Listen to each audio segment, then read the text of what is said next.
Bueno, quiero tomar un break de una pequeña interrupción de 1 minuto para hablar de mi equipo favorito, el Barça. Bueno, me imagino que hay gente aquí a quien les gusta el Real de Madrid un poquito más, pero no, el Barça es realmente el buen equipo. Y quiero jugar con ustedes un pequeño juego que nos vamos a imaginar. ¿Qué pasaría con un equipo como el Barça si tuvieran que operar con las mismas reglas que muchos de los gobiernos imponen a sus universidades públicas? Imagínense que los jugadores fueran funcionarios de la administración pública con salarios de la administración pública, que no pudieran atraer a jugadores extranjeros con salarios más altos, que no pudieran recompensar a los jugadores que son mejores en el equipo y que tampoco pudieran sacar a los jugadores que no se comportan tan bien en el momento del entrenamiento o que no tengan buenos resultados en los partidos más importantes. O imagínense que antes de un gran partido, que en lugar de que el entrenador tenga la autoridad para decidir la estrategia de la universidad, tuvieran que seguir instrucciones del ministro de Deporte. ¿Ustedes piensan que seguirían como un equipo de campeones? O a lo mejor podrían transformarse en un equipo mediocre. ¿Y si estas reglas no tienen sentido para un equipo de fútbol? ¿O si acaso el fútbol es más importante que la educación de nuestros hijos y nuestros hijos? Eso era para ilustrar un poquito la importancia del tercer factor, que es la gobernabilidad. Las universidades de rango mundial funcionan con libertad en cuanto a las normas de la función pública, en cuanto a los recursos humanos, el manejo de los recursos humanos, de los recursos financieros, de las licitaciones, que tienen la flexibilidad, la autonomía de gestión completa, lo que les da flexibilidad para adaptarse, para evolucionar rápidamente con los cambios en el entorno. También en la selección del equipo de liderazgo, en muchos países de América Latina, la selección del rector se hace en base a elecciones democráticas que pueden, en algunas veces, que pueden traer problemas en cuanto a la capacidad de la universidad de innovar, porque es mucho más fácil ser elegido prometiendo a los profesores que ningún privilegio se va a sacar. Es mucho más difícil prometer cambios que van a hacer la vida un poquito más difícil a los profesores. También usualmente las universidades de rango mundial tienen un directorio independiente con representantes externos para dar también la opinión y la visión de los sectores productivos y del país como todo. Ahora, vamos a hacer una prueba si este marco analítico nos permite entender mejor la diferencia entre la Universidad de Malaya y la Universidad de Singapur. En cuanto a talento, es interesante porque Malasia tiene 3 grupos de población: los malés, los chinos y los indios.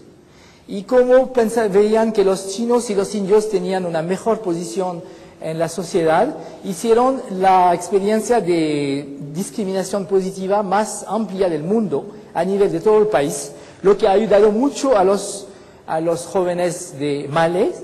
Sin embargo, eso ha significado que el reclutamiento, tanto en la selección de los estudiantes, como la selección de los profesores y el proceso de ascenso, de reconocimiento, no ha sido siempre meritocrático. Mientras en el caso de la Universidad de Singapur, tienen alta selectividad, el 43% de sus estudiantes vienen de otros países y también han atraído a muchos profesores extranjeros.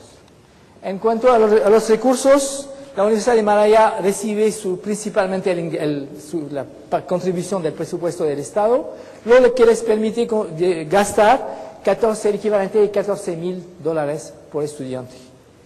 En US tiene un fondo, un endowment de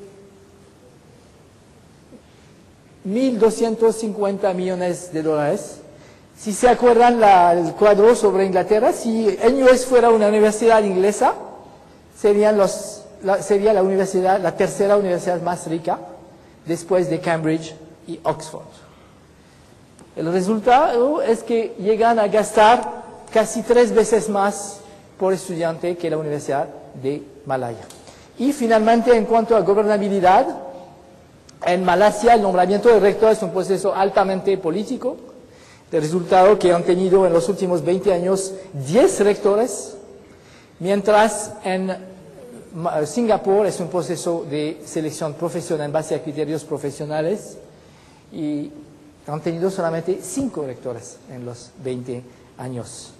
También la Universidad de Malaya funciona con las reglas administrativas muy rígidas, típicas de una universidad pública en muchos países en desarrollo, mientras la Universidad de NUS, aun siendo una universidad pública, tiene un estatuto de corporación privada, lo que realmente le da mucha flexibilidad. Y miren estas cifras, el 52% de los profesores vienen de otros países, 80% de los investigadores, y lo triste es de ver que muchos de los buenos profesores de Malasia los atraen la Universidad de Singapur.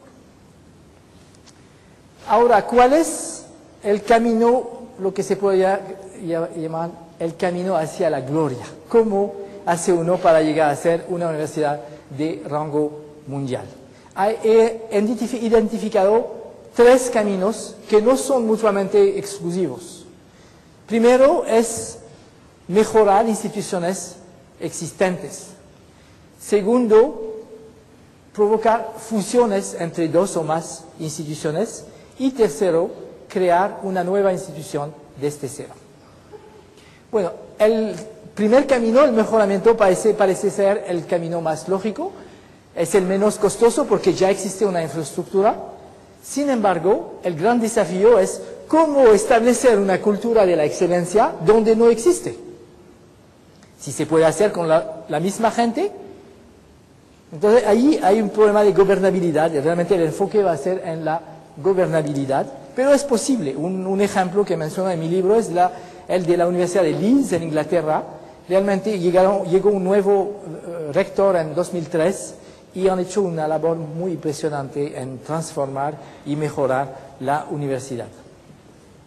Algunos países piensan, y eso es un poquito la culpa de los rankings, porque en algunos de los rankings ponen énfasis en el tamaño de las universidades. Entonces, algunos países han pensado que sería bueno provocar fusiones en China, Rusia, Francia, Dinamarca, Irlanda, como ejemplos recientes. Y la idea, obviamente, es que vamos a lograr sinergias, que el resultado va a ser más que la suma de las contribuciones. Sin embargo, como lo saben ustedes, si han trabajado en más de una universidad, cada institución tiene su cultura propia. Y no es tan fácil mezclar estas culturas diferentes. Y hay muchos estudios de caso que muestran las dificultades que se pueden encontrar.